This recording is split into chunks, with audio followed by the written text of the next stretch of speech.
Hello everyone. There are four main topics containing in these slides, which is the first one is objective or elementary row operations. The second one is problem statement. The third one will be properties of REM and RREM, and the final one is rank of matrix. The definition of elementary row operation is a system of linear equation which can be converted into an equivalent system or into a new system of equation that has the same solution as the original system. Usually for elementary row operations, we represent the first row and second rows as R1 and R2 and so on. Primarily, there are three types of elementary row operations. The first one is interchanging the rows, and the example are shown in there. The second one will be multiplying or dividing a row by some scalar and adding or subtracting the corresponding of another row. The third one is multiplying or dividing a row by a scalar.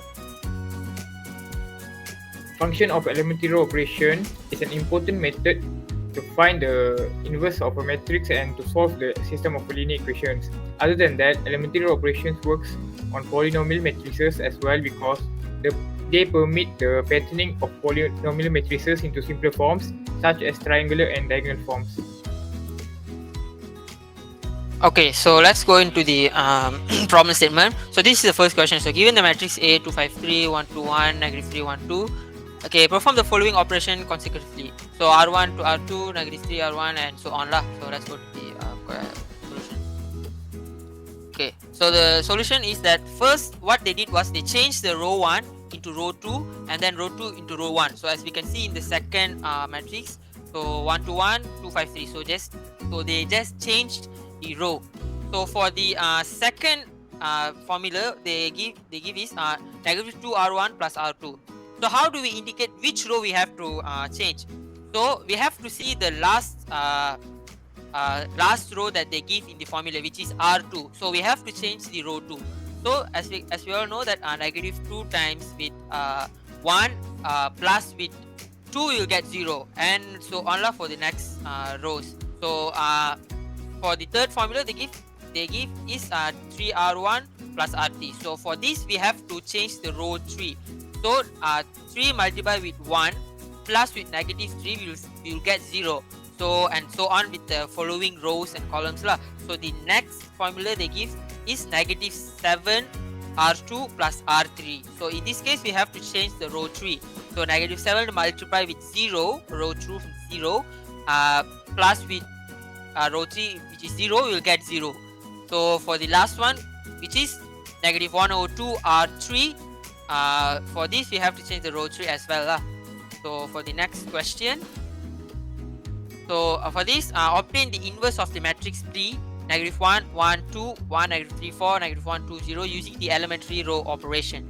Okay, so for this our initial idea is that we have to use the identity matrix, which is 1 0 0 0 1 0 0 1 0 0 1, which I have written here.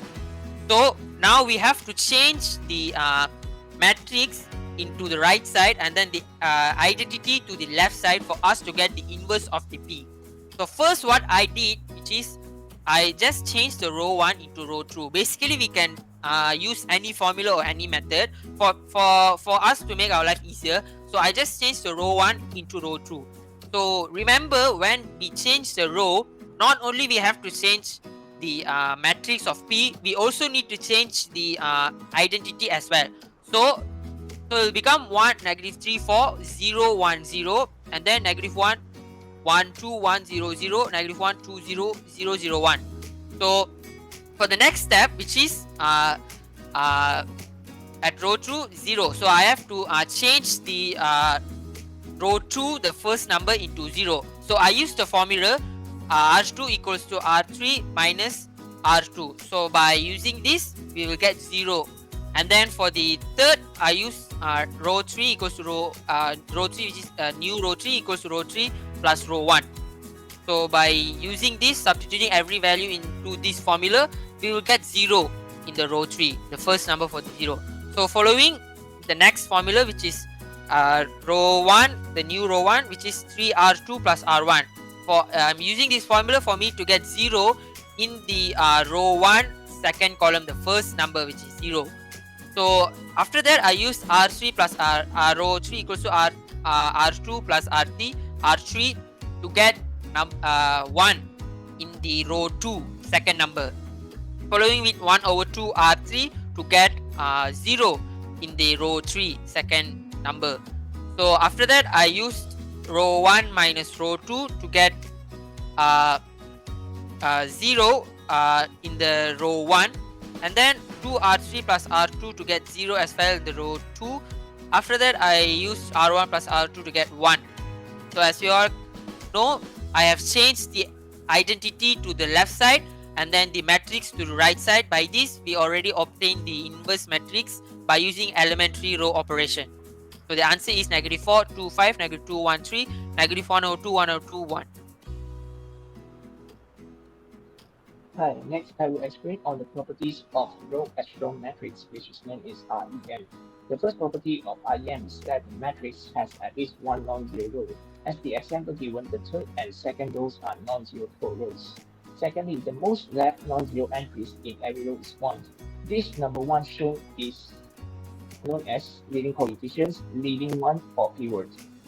Subsequently, the elements below the pivot must be 0. In the following, the pivot of lower row occurs farther to the right than the pivot in the upper rows. That means it fulfills the third situations. As a tip, we can always analyze a small triangle that formed by 0. If the triangle form is in the opposite way round, it is not considered as an REM. Finally, the entire 0 row should be placed at the bottoms of the matrix. This is to make our calculation easier. Here is some example of identifications of REM. As we can see, the first one, technically I would say it can be solved. So the leading coefficient of pivot could be any numbers. However, based on most of the calculus syllabus, including UTM syllabus, pivot must be equal to 1. So since the entry of the third row is not equal to 1, it is not considered as REM. Next, we look at the second example, which is 5 times 4 matrix. Firstly, it fulfills the first condition, that is, have 4 non-zero rows. Second, the most left non-zero entries in every row is 1. Third, the elements below the pivot is 0. Fourth, the pivot of the lower rows occurs farther to the right of the pivot in the upper rows. On the other hand, I will introduce about the properties of REM, which is known as row-reduced echelon matrix. Generally, the properties is likely the same as the REM. The only difference is to differentiate them is the sixth property, that is, all the elements of the upper row of the pivot are zeros. That means for REM, the elements located up and down of the pivots are zeros. Now we are looking to the example. The first example is 4 times 3 matrix. It is a REM. Why? Because as we can observe, it has 3 non-zero rows, then the most left non-zero entries in every row is 1. Pivot of the lower row occurs further to the right than the pivot of the upper rows, and most importantly, the up and down side of the pivot are zeros. Second examples, which can be seen clearly, is the REM because it fulfills all the conditions of REM. Next example is same as example 1, fulfill the 6 conditions of REM. However, for last example, 3 times 3 matrix, it is not considered as REM even if it's a REM. This is because the number up and down of the pivot must be 0 for REM.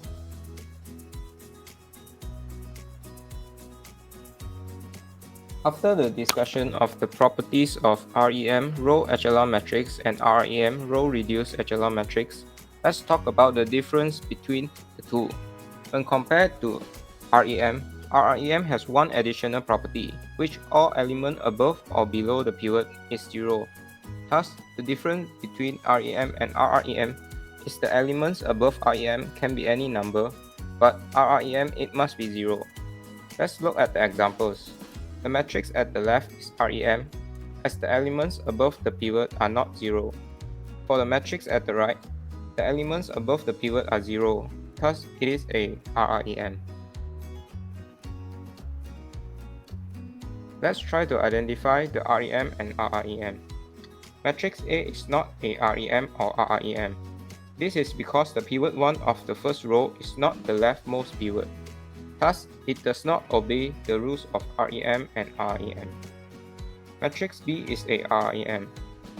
As we can see, first the matrix obeys the rules of a REM, and the elements above the pivot are zeros. Therefore, it is a REM. For matrix E, the matrix also obeys the rules of REM, and the elements above the pivot are zeros. thus the matrix is also a REM. Matrix F is a REM but not a REM. As we can see, although it obeys the rules of a REM, but the elements above the pivot are not zeros. Thus, it is not a REM. For the steps to reduce a matrix to row echelon form or reduced row echelon form, there are three main rules that we can use. These rules are the same rules that are used in elementary row operation, which are rescaling a row, adding a multiple of a row to another, or swapping two rows. So echelon is basically stairs in French, so our pivots should also be like stairs. So the row echelon form, the number below the pivot should be 0. So in the slide given, example matrix A. So to form the row echelon matrix, we have to rescale it using the step I've mentioned before. After getting the row echelon form, we have to rescale the matrix again to obtain reduced row echelon form. This is because reduced row echelon form, the pivots must be 1 and the numbers above and below the pivots must be 0. So using the rules, we can reduce a matrix into row echelon form and also into reduced row echelon form. So next we will be discussing about rank of matrix. Rank of a matrix is defined as the maximum number of linearly independent column vectors in the matrix or the maximum number of linearly independent row vectors in the matrix. So for a row times column matrix, if R is lesser than C, then the maximum rank of matrix is R. If R is greater than C, then the maximum rank of matrix is C. The rank of a matrix will be 0 only if the matrix had no elements. If a matrix had even one element, its minimum rank will be 1. So next we will be looking at how to find matrix rank. So in order to find the rank of matrix, we have to transform the matrix to its row echelon form and count the number of non-zero rows. So as we can see for this example below, the row echelon form of A has 2 non-zero rows and has 2 independent row vectors. Therefore, the rank of matrix A is 2.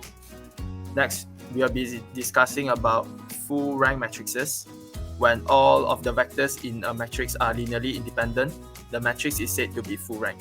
So for the example, matrix A, row 2 is equal to twice of row 1. Therefore, the row 1 and row 2 are linearly dependent. Matrix A has only one linearly independent row. Therefore, rank of matrix A is 1. So as we can know, matrix A is not full rank. So next example is matrix B. All of its rows are linearly independent. Therefore, the rank of matrix B is 3. Matrix B is full rank.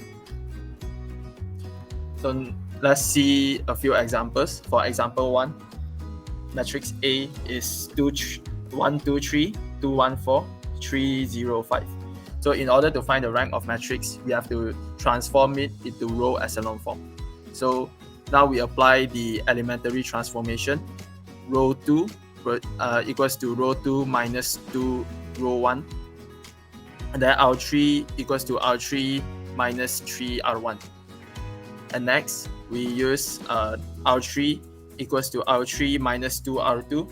And the final answer has the final answer, the number of non-zero rows is 2, and hence the rank of matrix of A is 2. So the next example, by observing this the rows, we can see that the elements of the second row are twice the elements of the first row. So R1 equals to R2 equals to 2R1 minus R2.